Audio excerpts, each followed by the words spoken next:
Cliffside Outfitters. Glad to have y'all back. Man, we've got a good video for you this week. What I'm going to do, deer season is just right around the corner. And the guys are starting to get ready. I mean, we're 2 or 3 weeks out. And what I'm going to do today, I've took some of my leftover deer meat from last year. And we've ground it up. And I'm going to make some ground venison jerky. And it's probably, I hate to say it, but this is probably the best I've ever eaten. So y'all come along with us and I'll show you just exactly what we've got going on.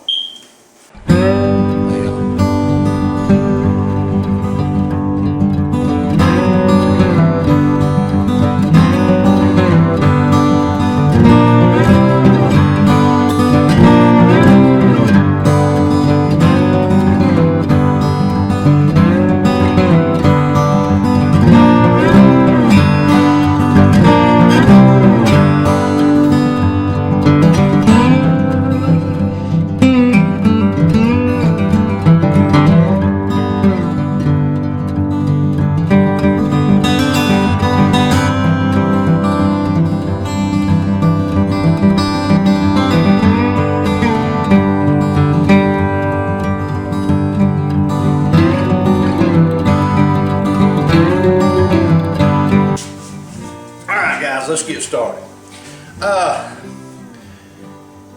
The jerky that I'm going to make today, like I said, it's ground venison. And man, I'm going to make it easy. You don't have to have any kind of special apparatus.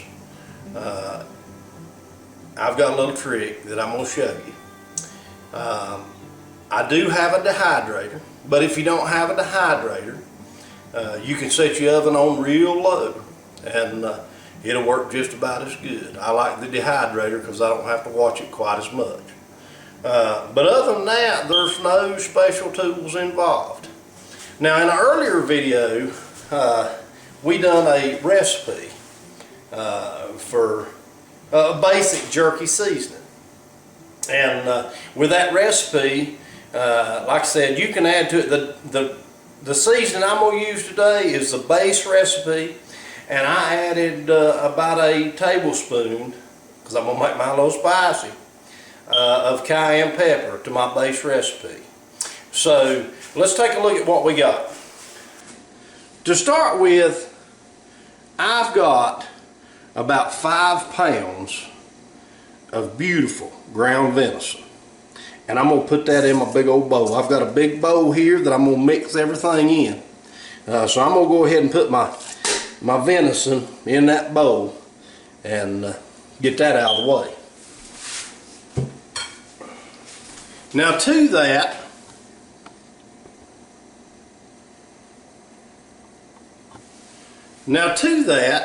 I'm going to add some Worcestershire sauce. Everybody says it different, I know.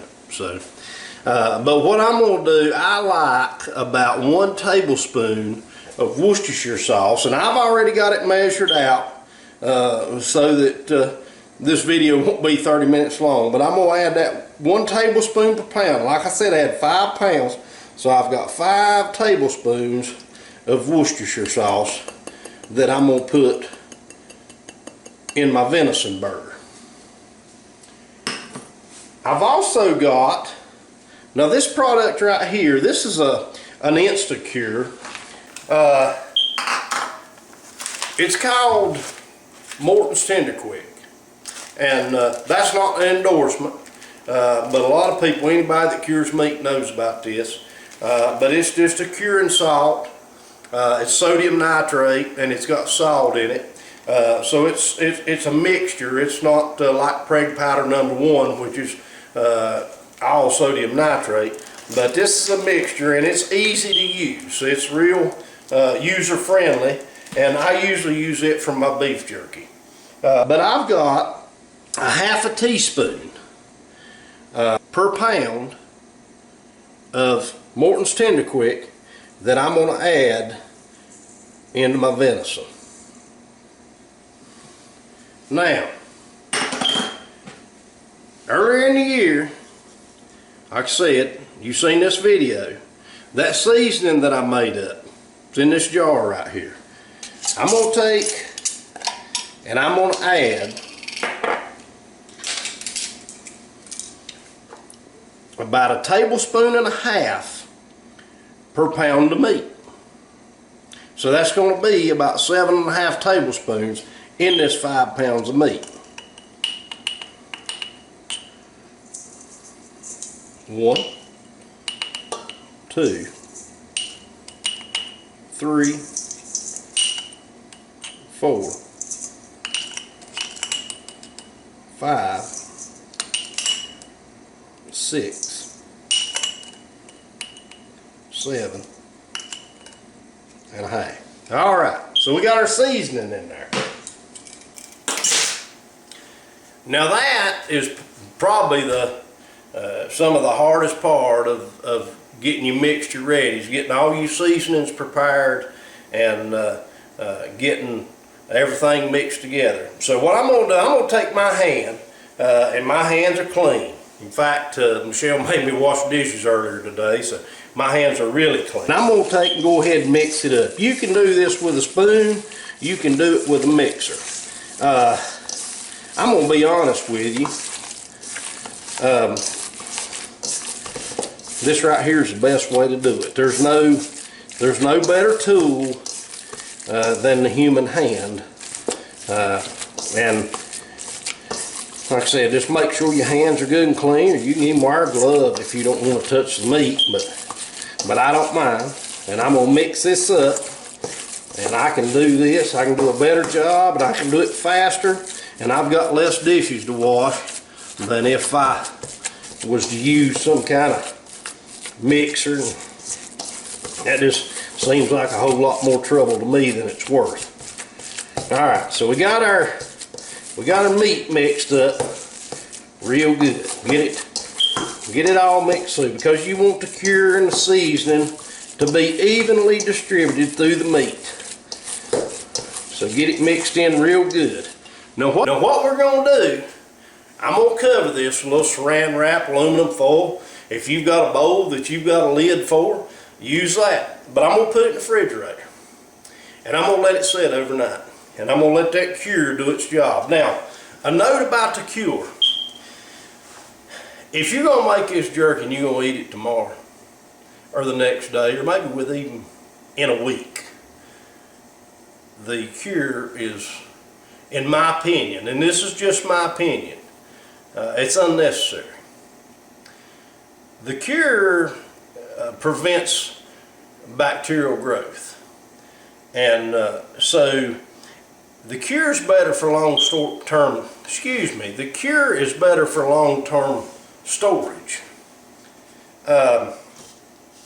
You know, you go in the convenience store and they've got jerky, and that jerky's sitting over there in a canister or a trough, and you take the tongs and you grab you a piece. That's got cure in it, and it'll make it shelf stable to where you know, you don't have to refrigerate or freeze the jerky. Now, I'm going to put some of this in my backpack, and if I don't eat it all the first hunting trip, I might eat it the next. But other than that, you know, if you keep it in the refrigerator, if you make your jerky up and you put it in bags, you put it in the freezer, then the cure is not necessary. But I like to go ahead and put it in mine, and that way, regardless of what conditions it has to endure, it's prepared that way. So let's get it wrapped up and get it in the refrigerator. Good morning, guys. All right, well, we're back. We have let our jerky mixture sit in the refrigerator overnight, and we're going to go ahead. I'm going to show you a real easy way with no particular tools to make you some jerky. Now, if you got one of those jerky shooters, well, go ahead and use it. But this way right here, you don't have to have anything like that. And I think that, to be honest with you, this is really a whole lot faster. and you end up with the same result. So let's take a look at what we got. So we got our meat back out of the refrigerator, and it's set in there, and let's give that cure some time to work. So let me set that aside for just a second. What I've got here, and you can use a quart bag or even a sandwich bag, but I've got a gallon bag, zipper bag, and I found out that meat doesn't stick to the bag.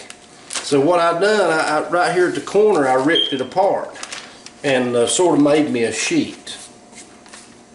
Now I've got my cutting board, and what I'm going to do, I'm going to take my hand and I'm going to reach in here and I'm going to get me some of this jerky, and about the size of maybe a little bit bigger than a golf ball, and I'm going to roll a tennis ball, and I'm going to roll it real good and get it to stick together, and then I'm going to lay it and down there on the plastic, and I'm going to just start sort of pressing it out.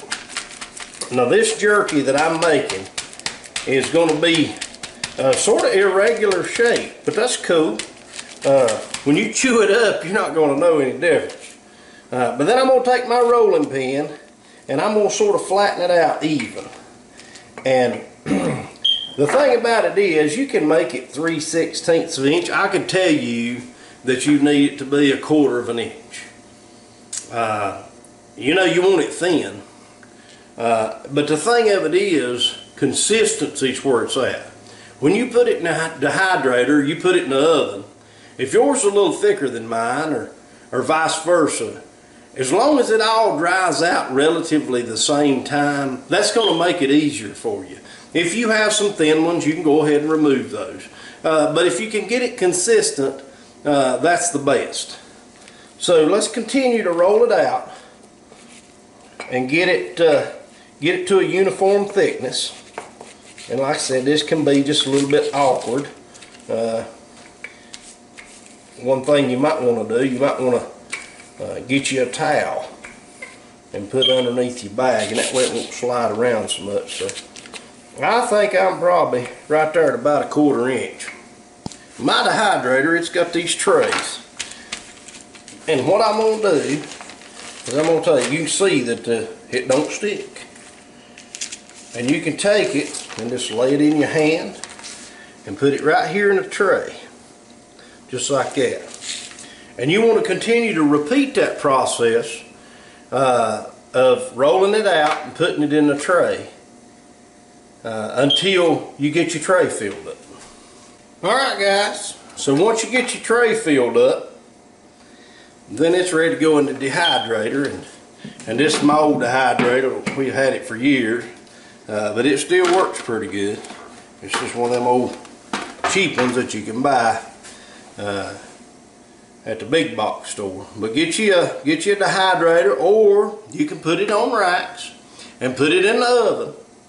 And if you put it in the oven, just turn your oven on the lowest setting, and you want to leave the door cracked open a little bit. So let's get this drying out. I'm going to continue to stack some more trays on top of this, and then we'll show you what we've got.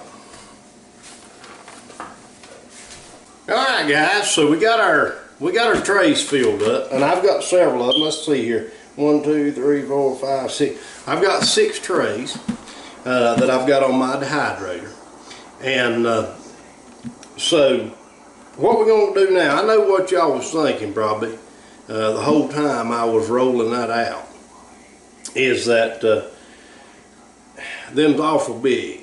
So this dehydrator's been running for about 30 or 40 minutes, and I'm going to show you something that I do to make the pieces more the size that I want.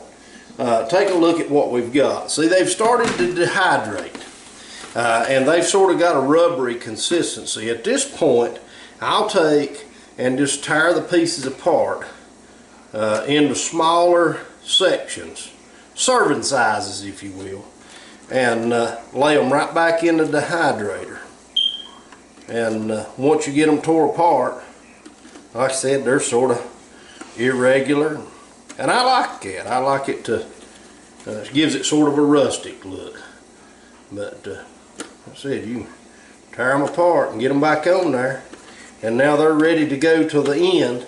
And it's probably going to take probably 3 or 4 hours to dry this out. And then we'll show you the finished product.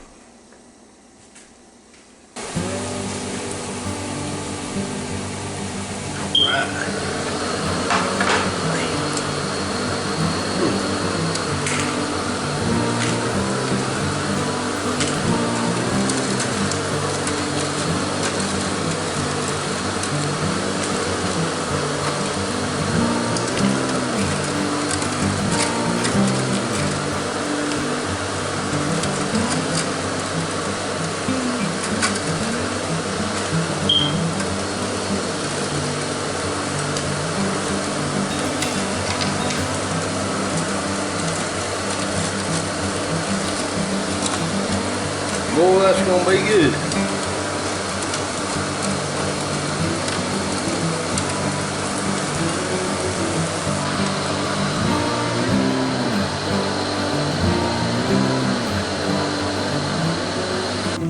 Well, all right, guys, there you have it.